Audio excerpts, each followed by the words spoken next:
Welcome to my channel. Pressure பேனில் ஈஸியாக சக்கரை பொங்கல் பண்ணுறதுக்கு 2 சின்ன உலக்கில் புழுங்கல் அரிசி எடுத்திருக்கேன். கொஞ்சமாக பாசிப்பருப்பு நல்லா வாஷ் பண்ணிவிட்டு அரிசி அளந்த அதே உலக்கில் 6 உலக்கு தண்ணி சேர்த்துருக்கேன். 6 ஏலக்காவை தட்டி போட்டுட்டு கொஞ்சமாக கல்லுப்பு சேர்த்துட்டு 2 விசில் ஹை ஃப்ளேமில் வச்சு குக் பண்ணிக்கணும். ஸோ நம்ம பொங்கல் பானையில் பச்சரிசியில் செய்கிற டேஸ்ட்டுக்கும் இதுக்கும் கண்டிப்பாக டேஸ்ட் வைஸ் டிஃப்ரென்ஸ் இருக்கும். பொங்கல் பானையில் பண்ணுறப்போ அந்த மஞ்சள் கொத்தோட ஸ்மெல், அரிசியும் வெல்லமும் சேர்ந்து வேறு டேஸ்ட் இன்னும் நல்லாயிருக்கும். பச்சரிசி இருந்ததுன்னா நம்ம இதே மெத்தடில் அதை யூஸ் பண்ணலாம். ஸ்டீம் அடங்கினதுக்கப்புறம் மூடி ஓப்பன் பண்ணி பார்த்துக்கிறேன். ரைஸ் நல்லா சாஃப்டாக குக் ஆகிருக்கு. தண்ணியெல்லாம் ஃபுல்லாக அப்சார்ப் ஆகிடுச்சு. ஸோ இப்போ கரண்டி வச்சு மசித்தோன்னா அந்த டெக்ஸ்சர் இன்னும் கொஞ்சம் சாஃப்டாக இருக்கும். நம்ம பொங்கல் ரைஸ் முழுசாக இல்லாமல் கொஞ்சம் மசிஞ்ச மாதிரி இருந்ததுன்னா சாப்பிட்றதுக்கு டேஸ்ட் நல்லாயிருக்கும். ஸோ இப்போ அடுப்பு சிம்க்கு போட்டிருக்கேன். 1 கப் நார்மல் வாட்டர், அது போக 1 கப் காய்ச்சின பால். ஸோ கரண்டி வச்சு கட்டி எதுவும் இல்லாத அளவுக்கு நம்ம நல்லா மிக்ஸ் பண்ணிகிட்டே வரணும். மறுபடியும் ஒரு 1/2 கப் தண்ணி சேர்க்குறேன். 1/2 கப் டு 3/4 கப். நமக்கு அந்த பதம் லூஸாக இருக்கணும்.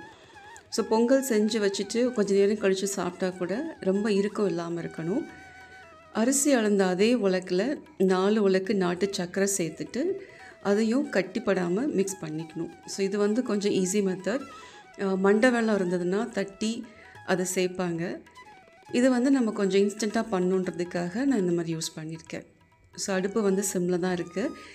1 ஸ்பூன் சுக்கு பொடி நான் சேர்க்குறேன். 1 ஸ்பூன் டு 1.5 ஸ்பூன் சேர்த்துக்கலாம், நம்ம ஃப்ளேவருக்கு ஏற்ற மாதிரி.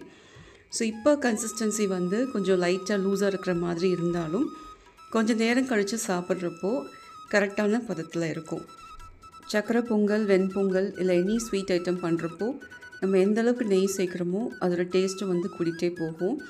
இப்போ நெய்யில் கொஞ்சமாக ஒரு 6-7 கேஷ்நட்ஸ் 2ஆக உடச்சி போட்டிருக்கேன்.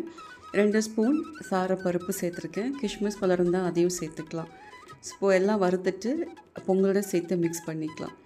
ஸோ இதோட ஆல்டர்னேட்டிவ் ஃப்ளேவர் சர்க்கரைக்கு பதிலாக கருப்பட்டி இருந்ததுன்னா அதை தூள் பண்ணி சேர்த்துக்கலாம். அது இன்னும் கொஞ்சம் டிஃப்ரெண்ட் ஃப்ளேவரில் இருக்கும்.